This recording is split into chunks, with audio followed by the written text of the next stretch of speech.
Hello again. Hello. Cupping, massage cupping. That's what we're going to talk about today. Massage cupping is hands down one of my favorite modalities. I was just out walking the dogs, got me some sun. Um, Massage cupping, gua sha, scraping tools. Um, and I'm new to the Theragun, and I'm really kind of liking that too. Um, but as far as the manual, I really like the cups and the tools. Cups probably would be my top pick, but I like to use them together. But today we're just going to talk about cupping, show you a quick couple of just pointers that you can utilize throughout your body.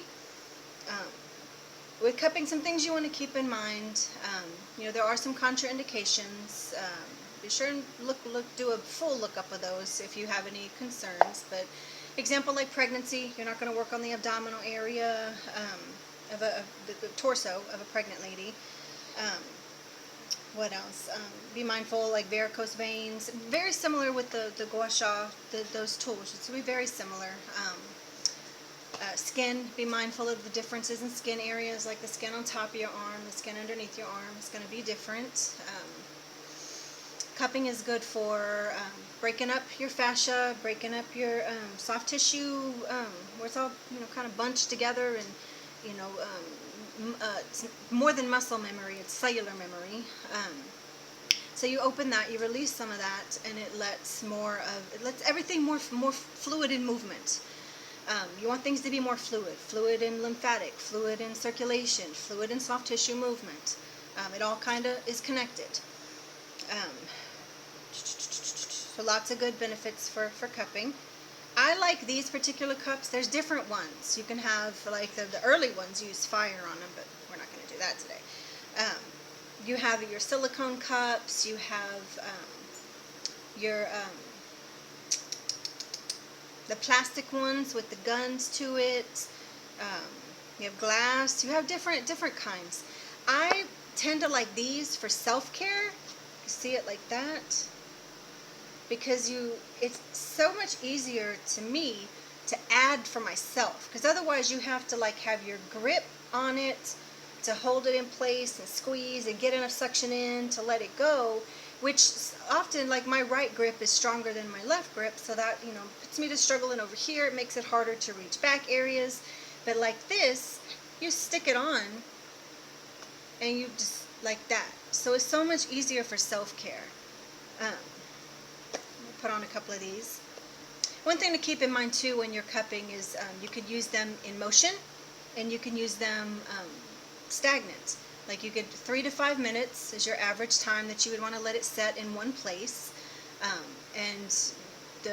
You can actually do stagnant, and then you can move, because it breaks it up each piece. Then you can move it through a little bit easier.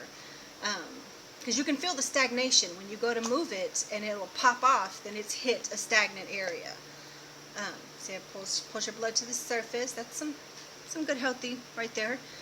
They do leave marks. They can leave marks. It's going to be different on everybody, because it really depends on what's going on underneath your skin, underneath the surface. And the darker the marks are, the longer they'll take to go away. So often what you want to do is find an area like, ooh, that feels kind of nice and tender there. So you don't want to let it sit there. And after a little bit, it'll stop being quite as tender. What kind of happens is you have all of your tissue pulled up underneath it, bunched up, and little by little, it's kind of like boop, boop, boop, boop. And so it kind of goes back out to its full range of motion. So you can imagine piece by piece of opening and improving that can kind of open up all of this. And a lot of this area here is what you're going to run into as source areas for tension and pain back here. So you have your source areas and you have your symptom areas. It's a very common thing.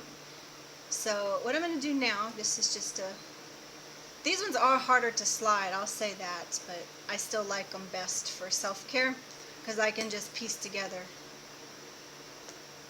And they're working while I can be on the computer. They're working while I'm doing something else. So you can also See, I pull it kind of apart a little bit, so that gives you some extra stretch through here. Now I'll discolor definitely, but I don't discolor like I used to, so it won't be quite as like dark. Good red is good, but the darker it is, it kind of, some more stuff going on under there, gunky. But you want to, the more regular you do it, the less you'll discolor and the less time they'll stay. My shoulder still feels better. In the last video I did the gua sha, and that was what I did last week when I went to town on my arm. You can still see a little bit here still. I went to town all through my arm, and it really alleviated on my shoulder. My shoulder was bothering me. Yeah, see that? Some goodness. These are just some examples.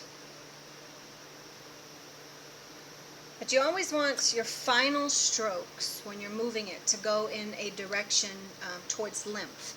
And even if it's just manual, like if you're working, you do all the cup, and then just do some, some lymphatic towards, all your lymphatic is going to come up through here. All your lymphatic through here would come down through here. On your back it would go downwards. On your legs it would come upwards. So just keep that in mind. You want to do a little bit of just a little bit of manual strokes towards your lymphatic. Just showing you a little bit here. Another thing you can do, it's another modality that I really like is pin. The proper term is pin and stretching. I called it compression and stretching before I realized there was a proper term. But you can, like this is, got it shortened through here. Now I'm going to apply the cup here, and I'm going to do like that. And you can pull back a little bit too. That gives it that little bit of extra stretch through here.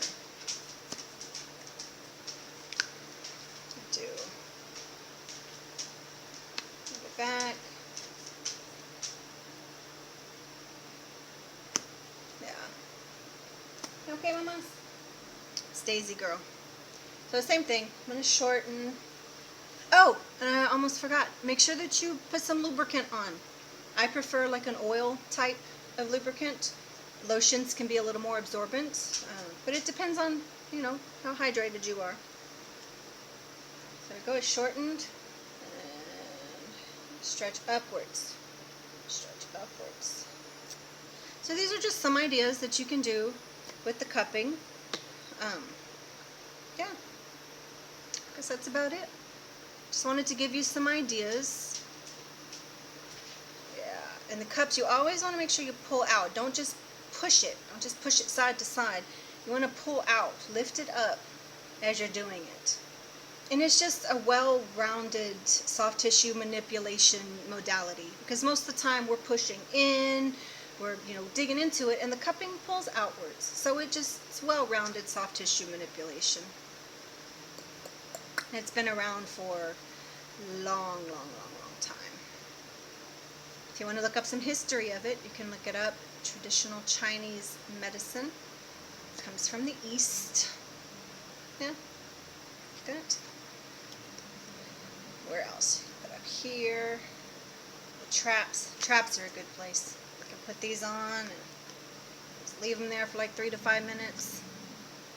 Yeah. And they're so much easier to get to. Like if I want to put it on my back, I can do. So much easier. I don't have to like squeeze it and get it in a good meaty part and make sure my grip is good, and it's a little too much. Yeah, right on. Well, I hope this helps. And until the next time, take care of yourself.